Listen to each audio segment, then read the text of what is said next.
a natural and diet.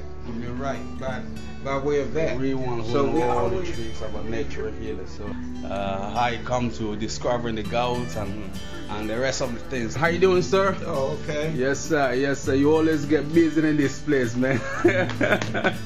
But want to know more, a little bit about how do you discover the gout? Gout. Well, the makeup of gout comes from the meats, the beans, and different foods that you eat that has what is called purine in it, P-U-R-I-N-E. It has that in the beans, in the meats, in the cauliflower family. And when you eat a lot of that, then that purine goes into your system. And when it gets into the system, it forms uric acid. And uric acid itself in turn forms crystals.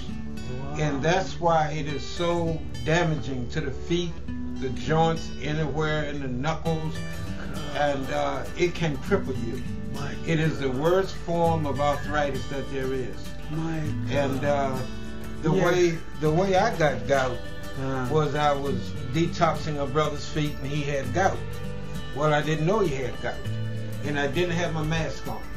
And so as his gout came out through his feet in the water, I got a whiff of his fumes. And when I got a whiff of his fumes, I got very ill. And when I got ill, it was almost like a flu-like type thing. And so I went downstairs and I laid down. I was cold, shivering. And the next thing I know, it was a weekend. And the weekend brought about that gout feeling within me. So I had to go to the hospital. To the hospital. Let's see, when was it? One weekend I went to the hospital. I lost the use of my feet. And my knuckles and everything was very painful. And I couldn't walk. They had to carry me. Because of gout? And because of gout. Everything had locked up. It's like this picture here that Brother Glasgow was showing you, how the feet swole up, like sort of like what can I say? Like a stiff. And you can't walk. You can't walk. No, you cannot walk. You cannot use your feet at all. So I went to war against gout until finally I found the formula that has kept me out of the hospital now, what, 3-4 years now, that I don't have to worry about gout. That's why that green sign is out there. Jesus Christ. Finally, yes. Finally, as I understand how he get to treat the gout. It started with him first of all, and now he know it and he can do it better and treat the people better. Let me continue with him. This gout, you have to drink plenty of distilled water. Plenty of distilled water. You need your charcoal.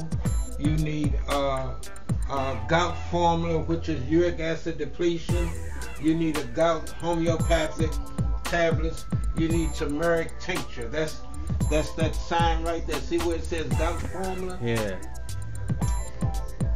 And that formula there will help a person rid themselves of gout. But the first part is what they put in their mouth. You have to stay away from meats. I mean chicken, fish, everything. Stay away from meat. All meats, all beans, all cauliflower family. Because if you don't, then that gout or that uric acid gonna form into crystals. And in each one of our knuckles, there's crystals. In our elbows, there's crystals. You follow me? But they don't bother us because they're movable. But when the gout hits, then they become immovable. They cannot move, and they just lock your hand, they lock your wrist, they lock your knees, they lock your feet in place. So, anyway, gout is a terrible disease. At first the doctor didn't tell me that it was gout. I knew it was gout. Explaining. So when I went there the last time, that doctor told me, he said, well, you have gout. I said, well, I need to know more about the gout. I said, because I run a health store, I have a clinic, and I need to know what I can do to stop this gout. Just like all these different formulas over here. You know, these are different formulas that we make up. Yeah. You know, the arthritis, the blood purifier, the hay fever sinuses, the high blood pressure, the cancer, all the way down to these different formulas that has helped people down through the years.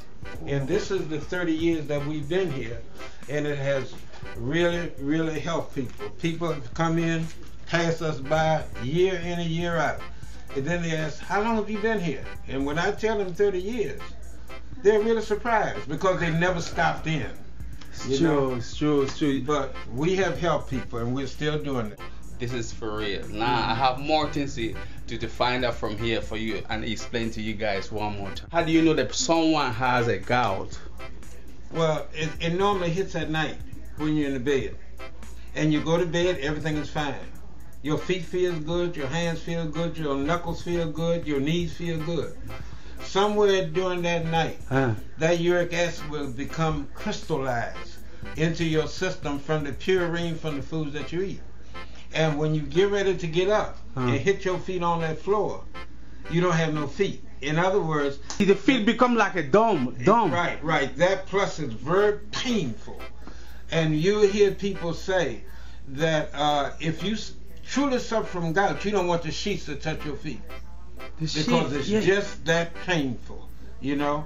But that's how you know you have it, and once you get to that stage, you don't want to know no more about it, except for how to cure it, how to get rid of it. And so that's what I have been at war with, along with all the rest of these medications. I have been at war with gout, and I have been free of it now for I don't know how long. Now, once you get it, you will know if you're eating the wrong things, because you'll get a sensation in some part of your joint. The joint. And then that way you know, uh-oh, I'm going to have to clean my act up. I'm going to have to stop eating this and stop eating that. And then you go on and you do your distilled water, do your charcoal, whatever it takes to flush your system of that uric acid in your system. Oh my God. And it can cripple you. It will cripple you, and you will not walk. Back to I'm really pleased with this explanation, and this is the real explanation I ever heard from brother Pastor Taylor since I've been here about the gout. And I'm gonna find out some more things I explain to you guys. So I'm going to ask him another few questions, like if someone having a kind of fever, don't understand what kind of problem he or she have, what are you going to try to do? First thing that I do here, I work along with medical doctors. I do not believe in the drugs that they give you, but I work along with medical doctors. So I ask them, have you been to the doctor? They would normally tell me yes. And so I said, well, bring me your doctor's report so I know what they have diagnosed. And once they have diagnosed and I know what their problem is, then what I would do would give them whatever is necessary to rid them of their problem. But first of all, I want to know, have they been to the doctor? Correct. And we don't try to take control of a person that's going to the doctor. We don't tell a person, you can't take this drug or that drug. They automatically know that if it is a drug, it is not human. So what they do, they are tired of taking the drugs anyway, so what they would do, they will come here to find out a natural way, a more natural way to deal with their problem. But I do work along with the doctors, because there are going to be times when you would need that doctor, especially for diagnosing. Yes. Now we diagnose here also because we have what is called chemistry analysis. So we take a person's sample of a person's urine, take a sample of a person's saliva, and we can analyze what their chemistry is throughout their whole body. And then once we analyze that, then we can determine what they need to correct the condition that they have.